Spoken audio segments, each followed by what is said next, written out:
சேலம் அருகே ஊர் மக்களே ஒன்றிணைந்து சாலையை சீரமைத்து அதனை பட்டாசு வெடித்து மகிழ்ச்சியுடன் கொண்டாடினர். சேலம் நாமக்கல் தேசிய நெடுஞ்சாலையில் மல்லூர் பகுதியில் மேம்பாலம் கட்டும் பணிகள் கடந்த சில ஆண்டுகளாக நடைபெற்று வருகிறது. இதன் காரணமாக நாமக்கல்லிலிருந்து சேலம் நோக்கி வரும் வாகனங்கள் மல்லூர் வழியாக ஊருக்கு திருப்பிவிடப்பட்டது. அதிக அளவிலான வாகனங்கள் ஊருக்கு வந்து செல்வதால் போக்குவரத்து நெரிசலும் விபத்துகளும் தொடர்கதையாகின. மேலும் பேருந்துகள் ஊருக்குள் வராததால் மக்கள் அவதியடைந்தனர். இதுகுறித்து கோரிக்கை வைத்தும் நடவடிக்கை எடுக்கப்படவில்லை என்று தெரிகிறது.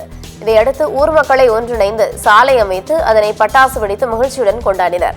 சுமார் 10 மணி நேரம் போராடி மல்லூர் இணைப்பு சாலை பகுதியில் கனரக வாகனங்கள் செல்லும் வகையில் சாலையை சீரமைத்தனர்.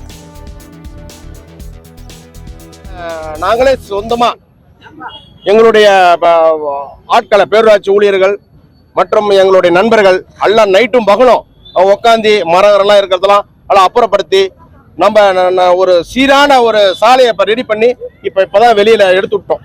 ரொம்ப சிரமப்பட்டு எடுத்துட்டோம். ஏன்னு கேட்டிங்கன்னா இந்த பாலம் பணி வந்து 1 வருஷம் ஆயிரும். 1 வருஷம் வரைக்கும் இந்த மல்லூர் வந்து தாங்காது. ஏன்னா கெப்பாசிட்டி கம்மி ரோடு. இதுல வந்து ஒரு நாளைக்கு ஆயிரக்கணக்கான காலேஜ் பிள்ளைங்க, ஸ்கூல் பிள்ளைங்க, வயதானவங்க, தொழில் பண்றவங்க எல்லாமே போறாங்க.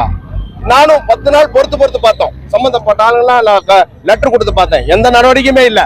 அதனால நாங்க நேரடியாக நாங்களே இறங்கி